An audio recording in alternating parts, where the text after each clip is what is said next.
au temps chaud, dit-elle à cette emprunteuse. Quel âge aurez-vous en 2030? L'espérance de vie augmente, ainsi mécaniquement la population vieillit. Aujourd'hui, dans le Haut-Rhin, 65 000 personnes sont âgées de plus de 75 ans. D'ici 10 ans, elles seront 90 000. Derrière les chiffres, une réalité, celle de la perte d'autonomie. La proportion de personnes dépendantes devant doubler d'ici 2050. Comment assurer au mieux leur prise en charge? Quels outils pour permettre à tous de bien vieillir? Autant de questions auxquelles le Conseil départemental du Haut-Rhin souhaite dès à présent trouver des réponses. Jeudi dernier, l'institution présentait son plan senior. Clairement, la priorité pour le département du Haut-Rhin, ce sont les seniors. Vous savez que notre mission principale dans les départements, c'est la solidarité. C'est notre cœur de mission, mais c'est également notre mission de cœur. L'an dernier, notre priorité dans le domaine de la solidarité était liée à la protection de l'enfance.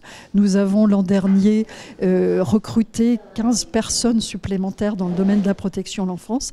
Cette année et les années à venir, la priorité sera les seniors. Vous savez, notamment ceux qui font des revêtements de sol, ici on est en carrelage parce qu'on n'a pas voulu s'embêter avec ça.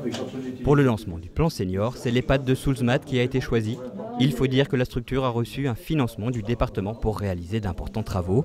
Dès cette année et pour les 9 années à venir, ce sont 8 millions d'euros qui vont être investis dans la rénovation de 9 EHPAD haut-rhinois.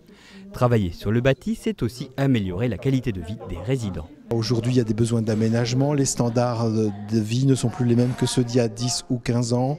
On ne vit plus aujourd'hui dans une chambre à deux, dans un EHPAD. On a besoin d'aménager les douches, d'élargir les portes pour les accès aux personnes à mobilité réduite. Donc tous ces aménagements pourront être faits et les communes les attendaient depuis déjà un certain temps. Pouvoir rester chez soi le plus longtemps possible, c'est le désir de l'immense majorité des personnes âgées. Adapter son logement à une perte d'autonomie progressive, c'est possible. De nombreuses solutions existent sur le marché. Des financements peuvent même être débloqués pour soutenir les plus modestes.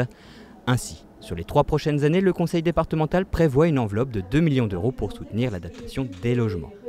Alors, le maintien à domicile, c'est une chose très simple. C'est une barre de douche, c'est une adaptation, c'est une transformation de baignoire en douche, c'est une rampe pour monter les escaliers qui permettent de garder la personne à domicile en facilitant sa vie de tous les jours. Ce sont des investissements qui sont compatibles avec le budget d'une famille. Jusqu'à présent, il fallait 3 dossiers, il fallait des mois, il fallait plusieurs guichets. Notre objectif, c'est de raccourcir la procédure, c'est de la simplifier et de l'accélérer, de manière à pouvoir en faire bénéficier un plus grand nombre de personnes dans le département. Qui dit maintien à domicile dit personne aidante, mais venir en aide à un proche en perte d'autonomie peut s'avérer difficile. Pour les aidants familiaux, gérer vie professionnelle, familiale et soins auprès d'un parent peut mener à des situations d'épuisement. Objectif du plan senior, aider les aidants. On a plusieurs manières d'accompagner les aidants, mais une manière qui nous paraît importante, c'est de pouvoir avoir ce qu'on appelle le droit au répit. C'est-à-dire qu'à un moment donné, il faut que la personne aidante puisse souffler un peu, puisse poser ses valises et qu'on puisse à un moment donné prendre en charge la personne accompagnée soit dans des situations d'urgence, soit parce qu'à un moment, pour pouvoir souffler un moment, donc d'avoir déposé des places d'accueil de jour qui permettent aux aidants de leur faciliter la vie. C'est assez mélangé. Oui, c'est bien. Si en France nous avons la chance de disposer d'un très haut niveau de qualité des soins, on se rend compte qu'il vaut mieux prévenir que guérir. Objectif du Conseil départemental et de l'Agence régionale de santé, rééquilibrer la balance entre curatif et préventif. En fait, c'est la prévention de la perte d'autonomie. La Caisse nationale, qui est alimentée par le jour férié supplémentaire le lundi de Pentecôte, a alloué des budgets pour prévenir la perte d'autonomie, que ce soit aux personnes à domicile ou aux personnes en EHPAD, par exemple en leur faisant faire de la marche, en leur faisant travailler la mémoire, en les accompagnant sur des sorties. Et c'est plus de 200 actions que nous finançons avec la CNSA, de manière à pouvoir retarder les effets du vieillissement. Parce que pour nous, ce qui est important, c'est qu'effectivement la personne soit l'acteur de son projet de vie. C'est le sens du schéma départemental de l'autonomie que nous venons de proposer.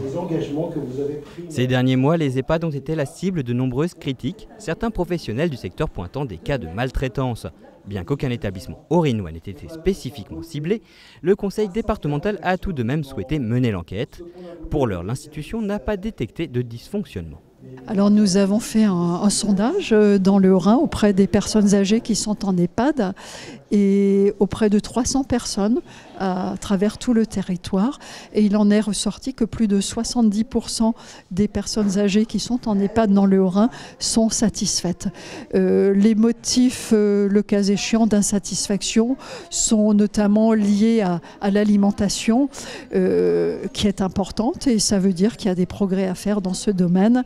Mais on peut dire aujourd'hui que dans le Haut-Rhin, on vit plutôt bien dans nos EHPAD. Il y a encore des progrès à faire, et c'est justement pour ces progrès-là, cette marge de progrès qu'il y a à faire, que le conseil départemental débloque des crédits, et c'est pour cela que notre priorité, cette année et les années à venir, ce sont les seniors. Faire face au vieillissement a un enjeu de société majeur. Au-delà de son soutien financier, c'est l'ensemble des citoyens que le conseil départemental souhaite mobiliser.